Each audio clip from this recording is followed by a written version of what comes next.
네, 안녕하세요. 이철원 교수입니다. 네, 여러분들 여가의 질적연구법 수업 듣고 계시고요. 오늘은 법정 공휴일로 인한 녹화 강의 수업 시간입니다. 여러분 반갑고요. 어떻게 질적연구 수업 재밌게 잘 듣고 계신지요? 우리가 질적연구를 통해서 연구자 다음 또는 어떻게 연구자가 될 수 있는지에 대한 좀 이야기를 해 보았고, 질적 연구만의 어떤 특성이라는 부분도 조금 여러분께 좀 설명을 많이 좀 드리려고 했죠. 그래서 질적 연구는 질적 연구의 독특함을 갖고 있다. 그래서 연구자의 어떤 사려 깊음이라든지 또는 연구자가 현장에 어떻게 접근해야 하는가, 이런 이야기들을 우리가 좀 지속적으로 좀 말씀을 드렸습니다. 오늘은 여러분들 제 책이죠. 여가학의 질적연구 방법론, 매 시간 수업하는 그 책의 10페이지를 펼쳐주시기 바랍니다. 그래서 제가 공고해드린 대로 우리 진짜 여가학의 질적연구 방법론을 완전히 저자 직강으로 여러분께 설명을 드려서 제 목표는 여러분들이 질적 연구를 정말 잘할 수 있는 부분까지 안내해 주는 게 제 역할이라고 생각합니다. 저는 기본적으로 질적 연구나 양적 연구 모두 다 뛰어난 연구법이다. 그리고 우리는 연구를 하는 데 있어서 이 두 연구법을 잘 알아야 된다라는 차원에서 여러분들께 두 연구법 다 중요하다고 이제 말씀을 드리고 있어요. 네, 그래서 10페이지에 중간에 보면 질적 연구와 양적 연구의 선택 기준이라고 있습니다. 거기부터 설명드리도록 하겠습니다. 인간은 끊임없이 나는 누구이며 무엇을 믿고 어떻게 살아가야 하는가라는 의문을 던지고 이야기하고 살아가는 실존성을 가진 존재자이다. 본질은 나와 관계를 같이 하는 사람들과 혹은 세계와 함께 삶을 대화적으로 찾아갈 때 그것의 의미가 된다. 이것은 교사에게도 마찬가지이다. 따라서 우리는 실존성을 가진 교사가 자기 존재를 드러내는 중심에는 아동들과 대화적 삶의 구성을 가능케 하는 자신의 언어가 있어야 한다고 믿는다. 우리는 자신과 타자의 공유적 존재함의 의미를 스스로의 언어로 이야기하고 살아내도록 돕는 교사 교육이 절실하게 필요한 시기를 살고 있다. 제가 이렇게 인용구를 여기다 다른 이유는 개인적으로 이 글을 상당히 좋아하기 때문입니다. 네, 이 글이 의미하는 게 여러 가지가 있고요. 이 글이 나타나는 게 좀 많이 있죠. 네, 그래서 개인적으로는 상당히 좋아하고요. 이 글이 나타내는 핵심 어구는 이런 거죠. 나는 누구이며 무엇을 믿고 어떻게 살아가야 하는가. 이게 인간이 동물과 다른 점이고, 저는 인간이 할 수 있는 아주 위대한 질문이 나는 누구인가에 대한 질문인 것 같습니다. 그 다음이 어떻게 살아야 하는가, 그리고 우리는 또 어디로 가는가. 이제 이러한 게 어떻게 보면 인간의 근원적 질문이자 우리가 인문학을 공부하는 이유이기도 하죠. 그래서 저는 인문학이라는 그 카테고리가 질적 연구에 아주 중요하다고 보여집니다. 그러니까 여러분들 질적 연구를 잘하려면 인문학 지식의 그 수준을 많이 높여야 돼요.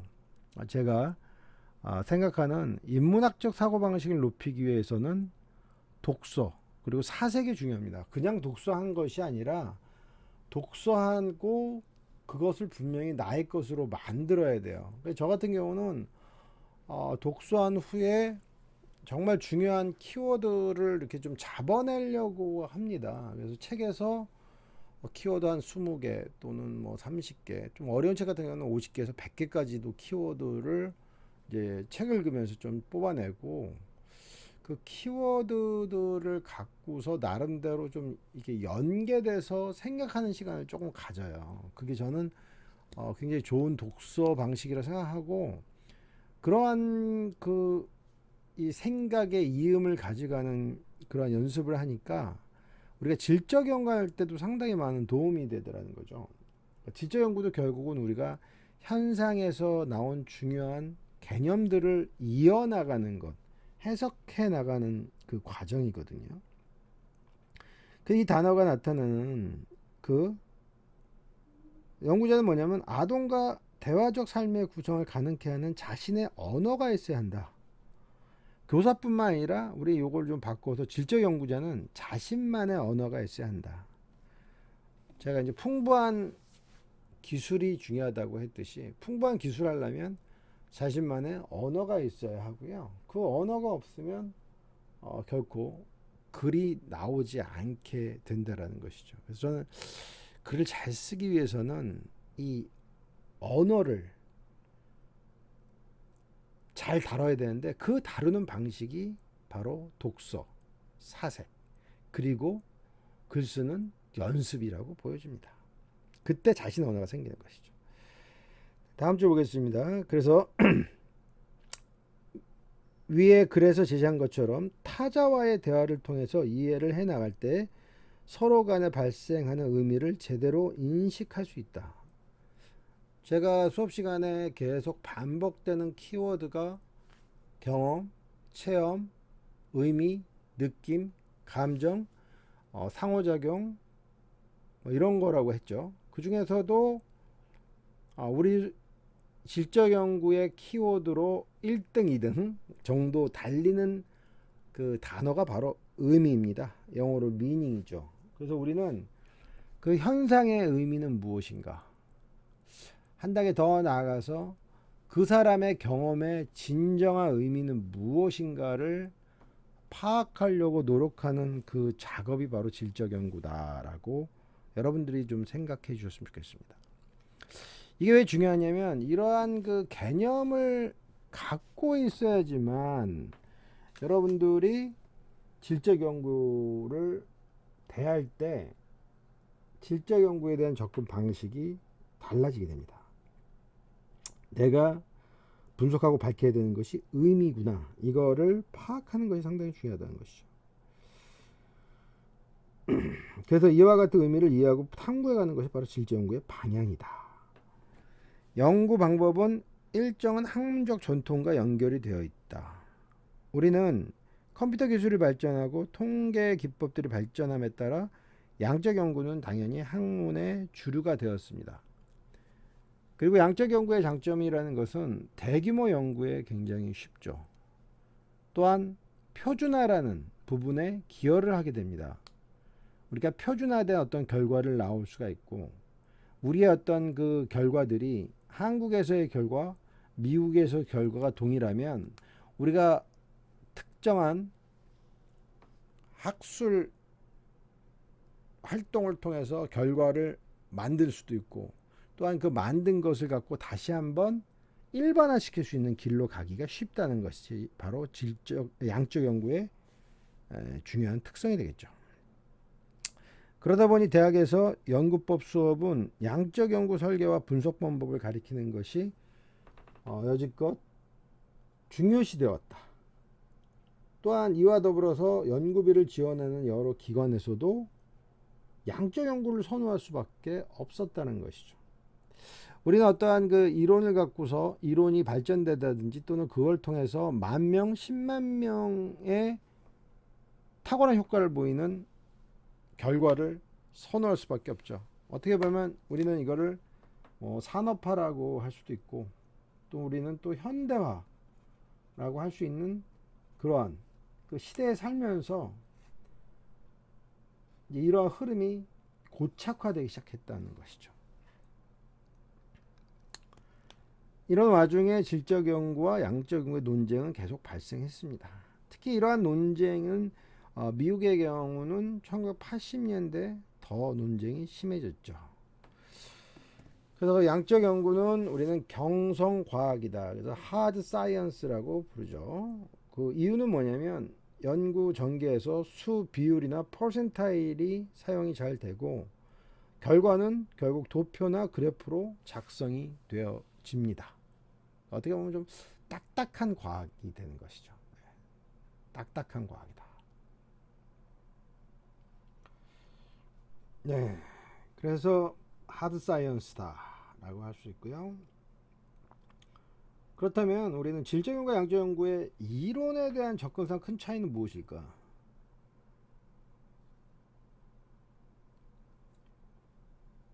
네, 질적 연구는 이론의 구성에 관심이 많다. 그런데 양적 연구는 이론 없이 출발할 수 없다는 거죠. 그래서 우리 여기서 말하는 구성이라는 거는 이제 영어로 construction인데, 그러니까 의미가 구성이 된다라는 전제를 갖고 보거든요. 그러니까 의미가 구성되어 있다. 관계가 구성되어 있다. 우리는 이제 그런 것들을 어, 조사하는 그런 작업이 질적 연구다. 양적 연구는 이론의 검증에 관심이 많을 수밖에 없죠. 그러니까 이론의 검증이라는 건 뭐냐면 기존에 만들어진 이론이 맞는지 그리고 이게 얼마나 잘 적용되는지의 이야기죠. 그러니까 연구 결과에 대한 위험 부담은 그러면 어떤 연구자가 더 많겠어요? 그렇죠.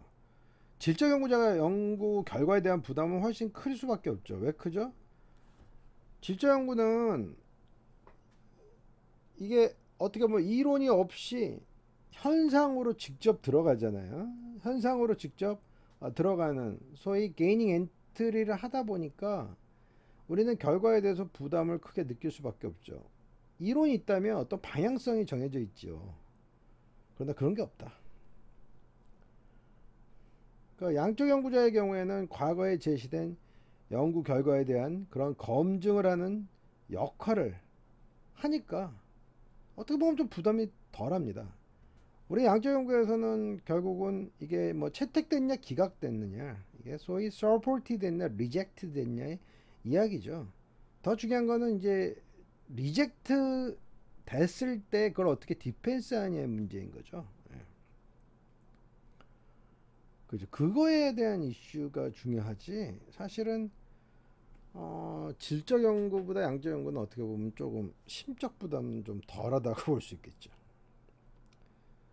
양적 연구자의 경우에는 과거에 제시된 연구 결과에 대한 이제 검증을 하는 그런 역할을 이제 또 해야 되기 때문에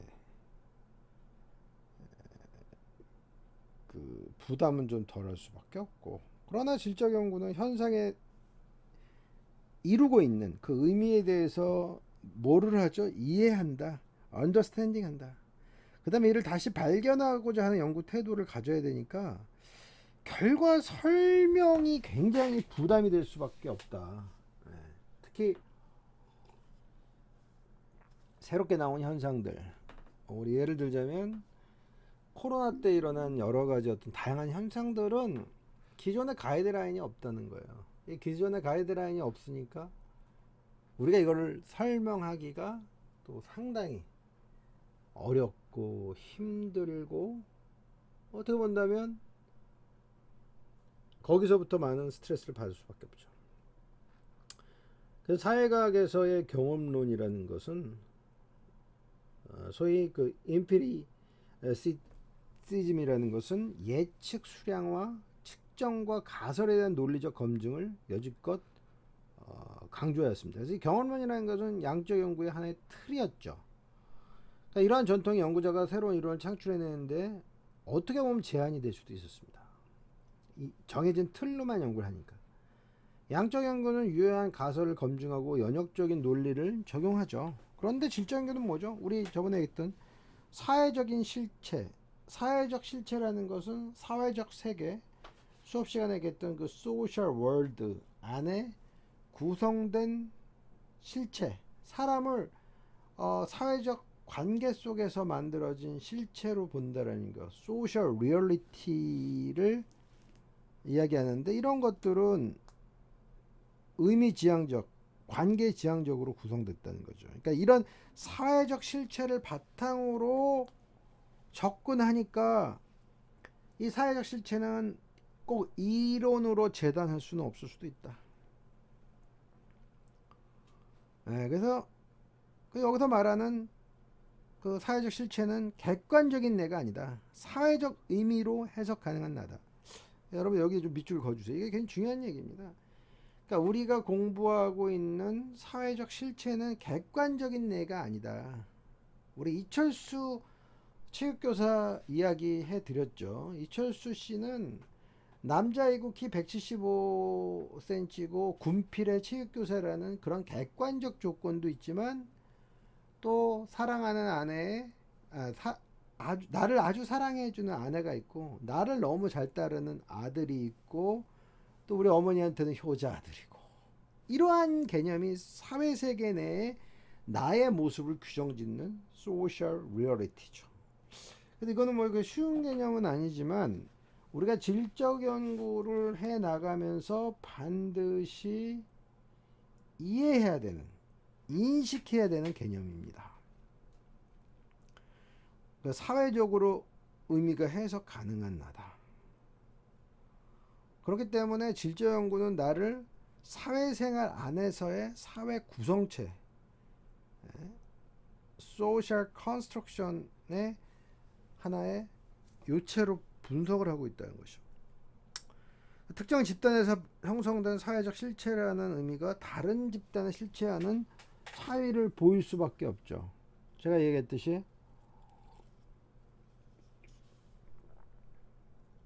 전쟁 중에 죽은 수백 명의 사람들은 하나하나의 세계가 있는 사람들이고 그 수백 명의 세계가 없어진 거죠. 그것은 내가 침범할 수 없는 그들만의 주관의 세계가 있다. 우리식으로 얘기하면 사회적 구성체의 세계가 있다는 것이죠. 그래서 특정 집단에서 형성된 사회적 실체라는 의미는 다른 집단의 실체와는 당연히 차이를 보이고 질적 연구의 핵심적 소재인 사회 현상에 대해서 조용달 교수가 이런 얘기했습니다. 사회 현상의 특성은 무엇인가? 일반적으로 사회 현상은 매우 복잡하며 역사성을 지닌 것으로 이해되고 있다. 사회 현상이 얼마나 복잡한지는 더 이상 설명을 요하지 않는다. 잘 통제할 수 없는 수많은 요인들이 관련되어 있어 쉽게 예측할 수 없으며 또한 그 현상을 설명하는 사람마다 제각기 다른 설명을 내놓는 데에도 사회 현상이 얼마나 복잡한지를 잘 알 수 있다. 이에 대해 사회 현상은 역사성을 지닌다. 사실 사회의 존재 자체가 어떻게 보면 시간의 흐름 속에 존재하는 것이며 그 속에서 주도적으로 활동하는 인간 역시 역사적 존재이기 때문이다. 이것도 좋은 글이죠. 저 이런 얘기를 좋아합니다. 어제는 역사요, 내일은 미스테리요, 오늘은 하나님이 주신 선물이다. 멋있죠. 현재는 선물이다. 그래서 프레젠트라는 영어로 쓰죠. 그래서 우리는 분리되어 있지 않다. 여기 이제 조용달 교사 얘기한 거의 핵심은 분리되어 있지 않다. 우리의 사회 현상은 역사성을 갖고 있다. 지금 나온 이런 현상은 딱 단절된 하늘에서 뚝 떨어진 것이 아니라 오랜 시간 동안 저는 진화되어 있다. 이렇게 말씀드렸죠. 그래서 사회 현상이라는 것은 결국 역사성을 지니고 있다. 그리고 우리는 그러한 역사성을 볼 때 중요한 것은 맥락을 이해해야 된다라고 볼 수 있어요. 네, 질적 연구자는 상대적으로 덜 알려진 현상에 대하여 관심을 가지고 이를 밝혀내고자 노력한다. 네, 12페이지입니다. 그렇기 때문에 질적 연구자들은 가끔은 적절한 정보를 발견하지 못하고 현상을 통한 이론을 발전시키는데 어떻게 돼? 실패하기도 합니다. 실패하는데 기분 좋은 거, 이건 왜 그렇죠? 이게 질적 연구자의 재미죠. 질적 연구자가 연구를 하는 재미예요. 우리는 꼭 발견을 못해도 돼요. 그냥 있는 그대로를 묘사하는 것. 그렇죠. 우리가 인류학자의 관점에서 들어가서 별다른 걸 못 볼 수도 있죠. 못 보는 거죠.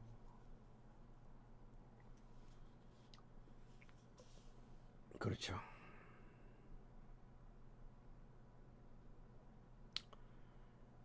네, 그래서 질적 연구자들은 적절한 정보를 발견하지 못하고 현상을 통해서 이론을 발전시키는 데 실패하기도 합니다. 가끔은 이론을 전혀 산출하지 못하기도 하고요. 연구 자체가 시간 낭비인 것처럼 보입니다.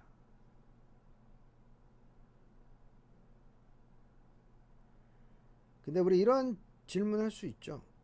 질적 연구와 다르게 실험실에서 정해진 혹은 설문지에 따른 연구가 아니기 때문에 이건 어쩔 수 없는 거 아니냐. 그렇다면 우리 이런 질문 해볼게요. 우리가 공부하는 여가 또는 체육 이론이 과연 이론적인 것과 진짜 운동장의 그 흙탕물 속에서, 비오는 운동장의 흙탕물 속에서 벌어지는 그러한 것과 어떤 것이 더 의미 있다고 보여집니까? 우리는 실험실에서만 밝혀진 그 결과가 최선이고, 진짜 인간 삶은 실험실이 아닌 통제되지 않은 운동장에서 비도 오고 눈이 오고 이럴 때 우리가 달리고 뛰고 던지고 하는 그 현상에 대한 분석은 의미가 없을까요? 체육이라는 것은, 스포츠라는 것은 신체 활동을 통해서 수많은 가능성을 잉태하는 활동이죠. 그런 것들은 꼭 실험실의 그 기본 개념이 100% 맞을 수 없을 수도 있다. 그래서 이러한 경향으로 인하여 12페이지입니다. 네. 오누에 무지와 데니엘 같은 학자들은 질적 연구자의 약점에 대해서 연구의 신뢰성을 조절하기 힘들다는 것과 발견하는 것을 일반화하기 힘들다고 얘기를 하고 있어요. 그러나 저는 이 부분, 오히려 이런 현장과 실험실의 이러한 그 개방적 상황이라고 얘기하자고요. 개방적 상황이 오히려 질적 연구의 장점이라고 봅니다. 신뢰성을 조절할 수 없는 자연 그대로의 naturalistic inquiry 한 상태가 바로 질적 연구의 재미고, 여기에 질적 연구가 있다라는 것이죠. 그렇죠. 이게 질적 연구가 있는 것이고요. 네.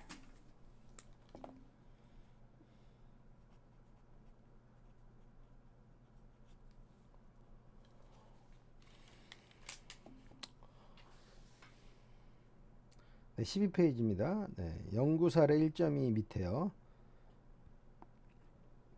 그렇다면 질적 연구와 양적 연구를 선택하는 기준은 무엇일까?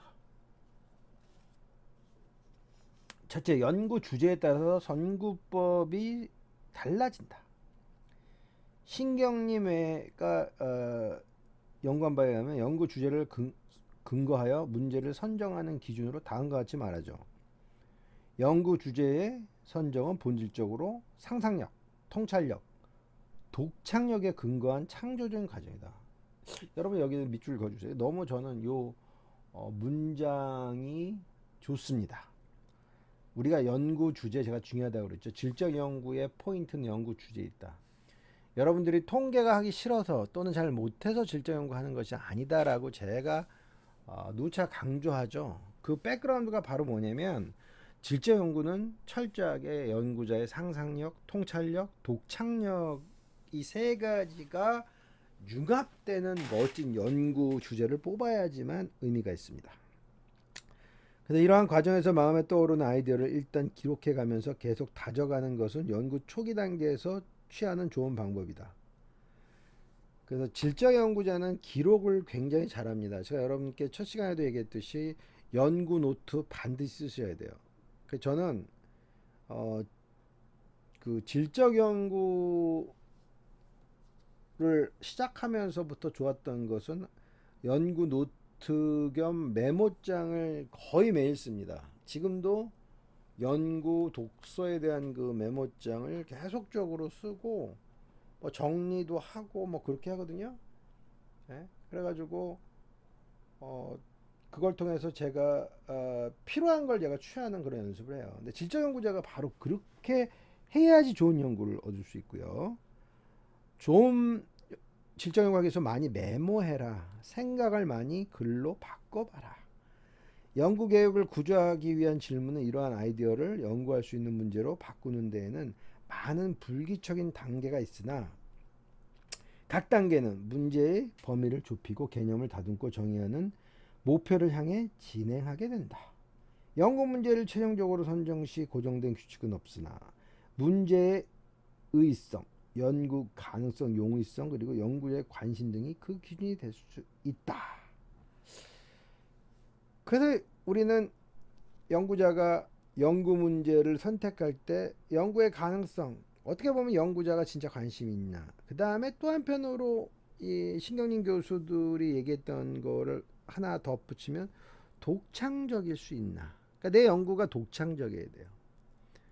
좀 정리하면 여러분들이 연구를 잘하기 위해서 독창적 연구를 하기 위해서는 가급적이면 연구 초기에 중요한 키워드들을 정리하고 그것들을 메모하는 연습을 하시기 바라겠습니다. 그럴 때 좋은 연구가 진행될 확률이 많다 이렇게 말씀드릴게요. 네.